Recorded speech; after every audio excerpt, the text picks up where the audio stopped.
Hello, I'm Forrest, and I've got a problem.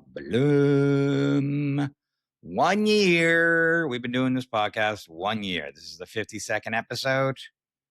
I checked it to make sure. I looked at the date of the first one that we did, and it is, I think it was February 25th. This is March 3rd, I believe it's coming out. So that checks out. I'd look at my fat face from last February. That's when I started losing weight. So that was actually pretty cool. It's one thing about being a comedian or somebody that has a presence online. And at this point, everybody does. Everybody has social media and this and that. But there's a lot of varying pictures of me online. Some real doozies. I just got the footage for the Jim Jeffries and Friends show that I recorded in Australia, and it was on Channel 7 down there. And wowzers. It's funny when you are in a certain state, you know, with your weight, for instance, but anything, you know, this is an addiction podcast with anything, you know, drinking a lot, doing a lot of drugs, gambling, like whatever it is. Like you're just really not aware. You think you're aware. You've looked in a mirror, you've seen your face, you've looked at your bank account, you've looked at your productivity. Like you think you're aware, like, I need to get my shit together. And then when you look, like really take a hard look outside of that world you were in. Oof. There's a t-shirt I'm wearing in that special. I'm going to start posting those clips. And I look like a sausage coming out of a sausage casing in it. And now it's too big for me now. I still have it. I'm about to get rid of it. So that's really cool. But thanks for everybody. Thanks, everybody. Thanks to all of my guests that I've had on this podcast that bared their souls and shared their experiences.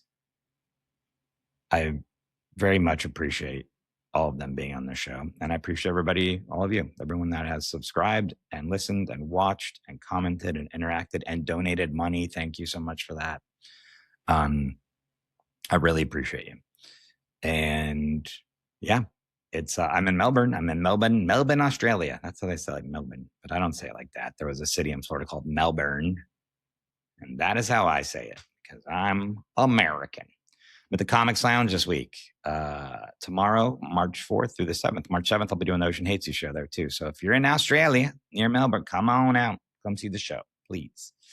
I'm here. I got listeners and viewers in Australia. So come on down. If you want to see some other shows, go to my website, forreshow.net. I got all my shows listed there. I'm going to be in Las Vegas. I'm going to be in a bunch of places with Jim Jeffries too. Portland, Dallas, Austin, Seattle, Kansas City. I don't remember all of them. I'm going to be in Las Vegas on my own. I'm going to be in Lake Tahoe. I'm going to be in Florida. I'm going to be doing The Ocean Hates You on birthday, April 22nd at the Comedy Inn. One of my favorite places to perform. And I'm going to be in Almirada too at the Green Turtle Inn doing comedy in the Keys. We'll see how that goes. The Keys, folks, they aren't the most refined for comedy. I used to book a show in the Florida Keys, and it was not fun. Anyways, enough of that.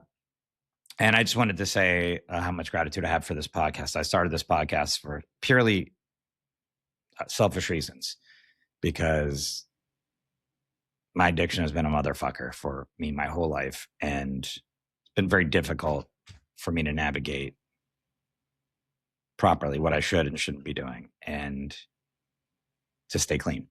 And this podcast has helped me with that because I have to record this. Not every week. Sometimes I bank episodes, but I have to put one out every week. I have to edit it. I have to get the descriptions. I have to get the guests. I listen to their stories. I talk about addiction. I always learn something every podcast, or there's some sort of insight that's given to me. And that has helped me tremendously. I think I said it last episode. I follow Dr. Glasner on Instagram. She was my guest. She was a professor at UCLA. She said 2/3 of addicts, when they decide to get clean or sober, whatever, they stay clean or sober. Man, I thought that might have been a couple episodes ago. I thought that was like such a jarring number to me. I would have guessed it was like 33% stay clean and sober once they decide to do it. And then other ones relapse and go back. I'm in that third that's gone in and out. I was clean for a long time with gambling, and then I moved to LA, and then I fucked up, gambled again, then I got clean, then I gambled again, and it's just been this like you know, journeys where it has been the shit show of not keeping my shit together. And this podcast has helped me tremendously to do that. And has really opened my eyes to because I've had a lot of people on this podcast that, 20, 25 years clean, even if it was 8, 9, 10, or just a couple of years, everybody has given me some information or the ability to kind of see things in a different light and understand the mistakes I was making and the things I was doing wrong, and exercises and things that I can exercise, but I guess that's the right word, but behaviors that I can be doing differently. And so I'm very thankful for that. And I just wanted to say that on this year anniversary. This is not going to be a long podcast. I got to go ride a kangaroo. I'd like to ride a kangaroo in a pouch. There was a cartoon. I don't know if anyone saw this when I got into comedy when I was very young, maybe 10 or 11. Maybe I forget exactly how old. I would go up to Wabasso Beach right near Melbourne, Florida. And my mom had some friends, the married couple, that had this house that I don't even know if it was theirs. I think they were like house sitting, but permanently for this beach house. And it had like a main house and a side house. And it was right on the beach. It was beautiful. And there was not another house for, I want to say, an eighth of a mile or so on each side of this house. Like you just had a whole beach to yourself. In fact, I almost drowned in that water when I was younger. George Valcarce, rest in peace. He saved me from a riptide. That was my first experience with it, which it's pretty scary, especially if you're a kid. I didn't know what I was doing. Now, now I would know different, but still difficult to navigate. Anyways, they would go out to the beach every day. They would just go out there, my mom and her friends, and they'd they'd suntan and hang out and have beverages, whatever, on the beach. And I'm not a big beach guy. I love the water. I love the ocean, but I don't like being in the sunlight,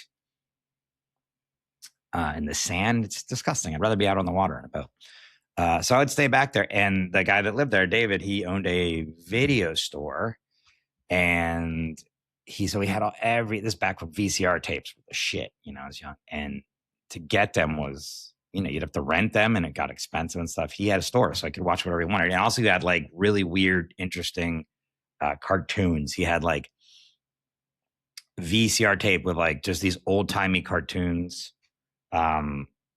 Just one went into the other, there was no like rhyme or reason to a lot of them. There was one that was called Mr. Pincushion Man. It was a land. It was a black and white cartoon, and it was a land of all balloons of different shapes and sizes. And the balloons were anthropomorphic. Is that right? Anthropomorphic. Yeah. They had human features, and they would talk, and they all had their own personalities. And they lived in this, this peaceful land, Balloon Land. I think it was called Balloon Land. And then this guy came in, and he was Mr. Pincushion Man, Mr. Pincushion Man, and he started popping the balloons. And I was like, there wasn't a lot of plot in the cartoons back then. Maybe there was. I just don't remember that. But I loved that one. I used to sing that song, Mr. Pincushion Man, Mr. Pincushion Man. I have not ever looked it up on YouTube. I'm just talking about this now, thinking I should probably just look this up. I could probably find it now. But it wasn't that cool. It wasn't that easy back then. So I'd always kept putting in VCR tapes, like searching, like which one has Mr. Pincushion Man on? I want to watch that cartoon again. And as I was like going through the VCR tapes, there was a bunch of stand-up comedy ones there. Specifically, George Carlin, Jammin' in New York, which is just one of the worst names ever. Jammin' in New York.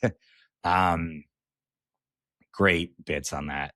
Really funny stuff I still think about on that. He had a Gary Shandling special. Can't remember the name of it, but it was the one where he talked about dry heat at the beginning. And Gary Shandling is one of my favorites. Super, super dry, coincidentally. And just a great, never got to meet him. Never really met George Carlin. He did a show at my college when I was in college in our gym. So I got to see him there. Didn't get to meet him though.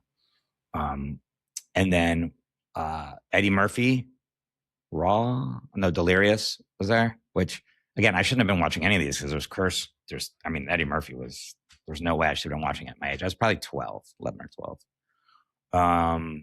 And Then Robin Williams. I didn't even understand what's happening with Robin Williams. I put it in and stare at it and be like, what the fuck's going on here? I didn't know what Coke was. I didn't know what's going on. I mean, I love Robin Williams, but at that time, he just wasn't resonating with me. And I was pretty young, but that's what got me into comedy. I was watching those, and I would watch them coming. I kept staring out the window to see when they'd be coming back from the beach, and then I popped it out, and put in like a cartoon. Hey, I was just watching cartoons. I certainly wasn't watching Eddie Murphy say all sorts of fucking words. You can't say those anymore. How did I get off on this tangent? I don't remember, but that's how I became. I don't remember. Was I talking about how I became a stand-up? Can anyone? I don't have a guest. I don't remember anymore. But I was already gambling then. That's the crazy thing. I've talked about it before. I started gambling technically when I was probably 6 or 7. That was my dad's dad. Graham Shaw, nice to me, turned out to be not a good person. He was an abusive man to my dad and his siblings and his mom. But he was really nice to me. So that was nice. But he was a real slob. He had on he'd always have like a white undershirt on. Always had stains on it from food he'd been eating or something. He was just like kind of a sloppy guy. But I'd go stay at his house sometimes and we would play poker. We played poker and it was for pennies and matchsticks. It was like a combination of pennies and matchsticks. And I was obsessed playing that. I don't even quite know if I knew how to play. I must have known how to play poker when I was 6 or 7. Cool. Good thing to teach a kid that age. And I remember when we were done, we were supposed to put like all the stuff, the pennies and matchsticks back and stuff. But I made sure to keep the pennies. And then I made him get more pennies to do it. And I mean, maybe I would get like $1.50 at the end, but I was obsessed with the winning of that. And I remember being reckless then too. Like, I'll go all in, 25 matchsticks. And you might be like, oh, you're 6 or 7 or something like that. But the mindset was already there. You know, I see it in my friends' kids. I have some of my friends' kids are very conservative, you know, with the way that they, I'm not just saying money, but just like everything, you know, like, oh, I better save that or do that with this. And there's other kids who are just like pedal down to the metal, whatever. I'm not saying they're addicts. I'm just saying that behavior exists, you know.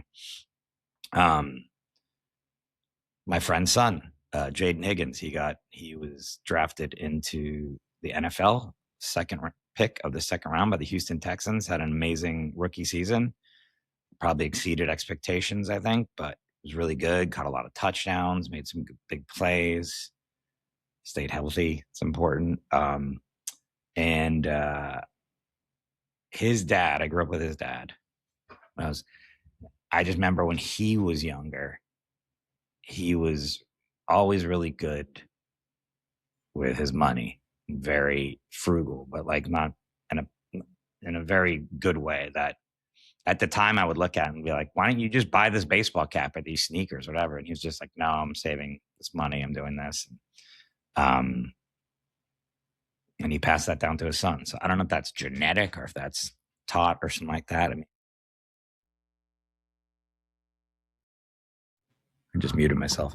My mom was not an addict, not a gambling addict, cigarettes, I know, but I don't know if she was great with money. I don't know. But God, I'm rambling on this. I thought it was going to be a quick podcast. I'm just like, Mr. Pincushion, man. What the hell's my point of all this shit? 1 year, baby. We're doing it 1 year. I know what my point was. That I had been gambling for, we're getting close to 50 years now, 40 whatever years is what I was going to say. And my hope is that I never do it the rest of my life, that I never get into a point where I lose everything again. And I put myself in this situation because it's stressful. It is so stressful to be an addict and be in the midst of your addiction because you have to lie. You have to lie for self-preservation. You have to lie because you're embarrassed. You have to lie because you don't want to hurt other people. You have to lie because you need to get something you want, and that is exhausting. It's so exhausting to have that as part of your personality that you have to do that to survive. And I don't want to be like that ever again. You know, I want to just like somebody asks me something, you say, if I'm doing something, well, here you go. Leave my browser open on my history. Call me anytime you want. Like whatever. The things that I would avoid, you know, when I'm in the throes of my addiction is just like that shrinking into this small world where it's only me. Only me. Well, and Arnie. Arnie will be there. Arnie! Poor Arnie. He's been a part of my addiction. He's been alive around enough to see that. It's crazy how dogs can see when you're acting different. I was trying to get him to bring him up here and be like, we've done a year and look how good everything. But yeah, so I don't want to be alone like that anymore. I love being alone. Don't get me wrong. I don't want to be alone like that. You know, I'm alone right now. Nobody's in here and I can do my own thing and I can get some work done, but I can still call my friends and do things and be social and interact with them. That when I'm in throes of addiction, no, I'm gone. I'm in a cave somewhere and you will not hear from me. And I will make excuses and lie to you and tell you why we can't do that, why I can't do that, why I'm not being productive. So yeah. So anyways, just rambling on. I just wanted to say thanks again to everybody that's been listening to the podcast and being a part of it. And big things on the horizon. I got a lot of great guests coming up, booked for as soon as I land back in the States. I'll have jet lag, but I'll be doing some podcasts. I think I'll be doing my own I think I figured out how to do my own thumbnails. It means I want to save $5 an episode. Bing. I'm paying someone $5 to do my thumbnails. I'm sure there's somebody listening to this. It's like, you're a fucking idiot. But I don't know. I want them to look okay. It's funny. I would sometimes have to give them notes like, can you do one where my eyes are opening? I'm smiling. And they're like, okay, Mr. They're pretty nice about it, but I'm sure they're like, oof, this guy really, really picky. Yeah. I think I'm going to leave. I think I'm going to get out of here. As always, like I said, if you're feeling shitty, if you're feeling down, feeling like you might harm yourself in crisis, call 988 in the United States and Canada and go to the list of crisis hotlines, Wikipedia page for your own country and reach out to somebody. Always reach out to somebody. If you're feeling shitty, if you're not going to call one of the hotlines, call somebody you trust, call somebody that you know will be there for you. And if you don't have one of those people, then get one of those people. Anyways, I'll talk to you guys next week. Love y'all.